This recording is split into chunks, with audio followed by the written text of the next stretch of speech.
पतो हो के बाहर झरा गइल। यहाँ के हमार झरनी है सिंदूर कैनी है, हम माई के झरनी है सिंदूर कैनी है न माई। हाँ हमार बार के झरले ह हम झर राउर। तू झरलू है। हाँ ठीक बा, बाय बाय कह दी। हाँ बाय बाय कहीं। हाँ ठीक बा। बाय हाँ कहीं हाँ हाँ हाँ कह दी हमार वीडियो के लाइक करी जा।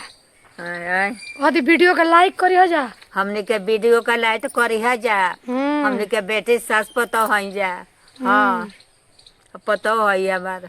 हाँ हम माई कह है। दे सब्सक्राइब करी जा हाँ चैनल के। हाँ चैनल पर सब करी है जा। सब्सक्राइब हाँ। हाँ करी है जा। हेलो गाइस, नमस्ते प्रणाम। हमरा सासू माँ के ब्लॉग में दूसरा ब्लॉग में आप सबके स्वागत बा।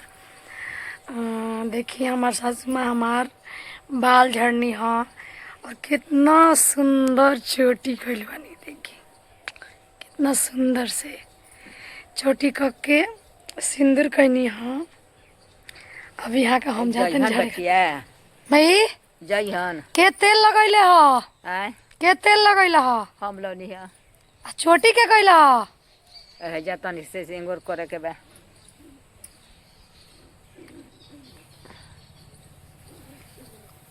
दादा है जा।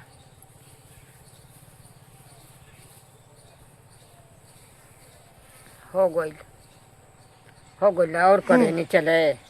कह दी है कह दी।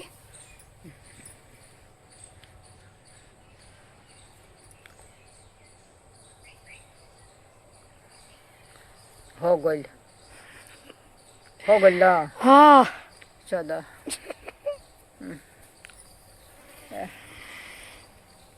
हमरो तनी से खोल के झाड़ दो।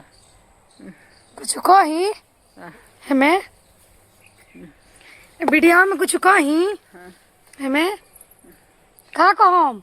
आई बार से खोल के हमरा गुथ दो। गाँव जाए के हाँ हम मोबाइल में कही आय हमें गाँव जाए तानी। हाँ ए बेरा रहब जाए तो रह जाए, ना तो काल चल आइब न। के लिया जाई सुरेंद्र ना प्रोग्राम में जाए के बा। एबरा आय प्रोग्राम में जाए के बा तो कहिया लिया जाइहन। जहिया खाली रहल जाई तहिया लिया चलल जी। लिया चल जाई। एबरा ना 2 दिन प्रोग्राम बा लगातार हाँ नो खत्म हो जाई नु तब लिया के चलल जी। हाँ। रो मत। अब बंसी के खिस्सा मत हो जाए। ना ना ना रो मत रहुआ ना तो हमें कह दी जोगेंद्र आवा। हाँ को बोलो रो कह दी आवा लिया चला। सुनता बबुआ जोगिंदर आके हमरा के गाँव में लिया चल। जोगिंदर सुन ली हम बोलता बबुआ आवा हमारा के गाँव एक दिन खातिर चल लिया चल फिर चौपा दिह। जोगिंदर कहाँ बोलता कहाँ बा बोली हम देख ली हम वीडियो। बबुआ जोगिंदर हो बार झाड़ दी ना राउर बारह झाड़ दी नु। कहाँ बा सुन ली हन अब 12 झाड़ दी ना। हाँ झाड़ दो झाड़ दो। अब बोला ना तो आई जल्दी। ये है मेरा घर।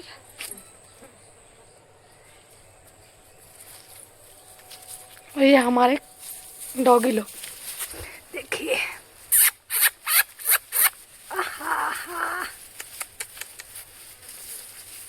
यहीं पे रहते हैं कितने सुंदर सुंदर डॉगी। बोला तो अपन रखे ना पैसे बैठ गइल बा। देखो मैं सिंदूरा मत गिराओ सन। By by.